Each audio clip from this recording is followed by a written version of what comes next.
Hi, this is Tarot Reader. Valentine's is going to come up. This one is especially for toxic relationships. A lot of times I come across people, especially for girls, they are in a relationship where either the guy is manipulating or giving hopes and has no intention to do things which he's promising, or the relationship is very toxic, physically, emotionally, in any way possible. And the person has no interest or a liking for you. He is way too aggressive and abusive, but he's not letting you go also. When you're in a toxic relationship or you have been through a pattern of toxic relationships, and when you approach tarot reader or you approach an astrologer, you first need to check whether is it a pattern you have to live with. Okay, sometimes it may be. Okay, I'm sorry, but we need to look at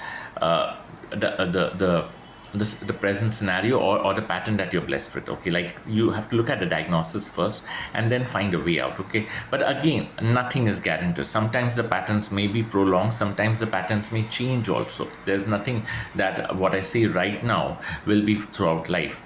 Okay, but the point is that if you've been through one toxic relationship and one after the other, it just keeps following the same pattern, you need to get it checked whether is this a recurring pattern. If it is so, then you need to look at what you can do, okay, to find relationships which are less toxic. If it is a recurring pattern, maybe you will have to live with the pattern. Okay, but then there are times when you have to look for other things, other variable factors which can improve. Okay, let's say if the person you're going to is advising you to go for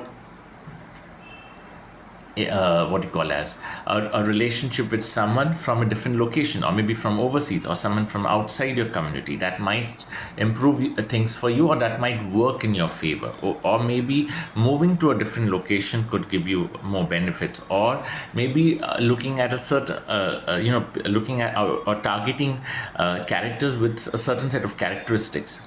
Okay, so the point is that first is to identify whether it's a pattern that you have to live with.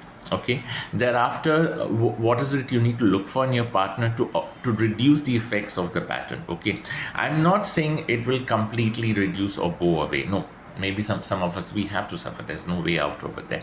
But the point is that you're trying to bargain with destiny in a way. You're trying to sit there and either manipulate with destiny or bargain with destiny. I'm sorry, but that's something we eventually try to do. How successful we are, no, that's not guaranteed, but we definitely do, right? Because the greed to live well, the greed to find love, the greed to look for happiness is innately there. It's something we cannot ignore, or we cannot say no, this is how we have to live and let's accept it. Yes, we will say that, but we also will crave for something better at the same time. So the point to at least see where that pattern is it there, and what all things you need to avoid or change if you can. Okay, the second thing is, when you are in a toxic relationship, let's say right now, okay, and usually what happens is, a lot of times you love someone so badly, so passionately and so intensely, okay, that even if the person is abusive, aggressive, you're completely dormant. You're like, you are passive towards that person. You allow the person to be aggressive, you allow the person to be abusive towards you. You in spite of that kind of a behavior, you still have no hatred for that person. You still have no dislike or anger towards that person. Okay, the level of toxicity has not reached the brim. You've not crossed the threshold, because in that relation or in that equation, you need to really pray that you should develop hatred and dislike and strong hatred for that person, because that hatred is going to help you to move out of that relationship. Love is not going to help you there. The amount of love you have invested in that person has taken things for granted, and he or she is literally abusing you or taking you for granted because they know you're not going to go.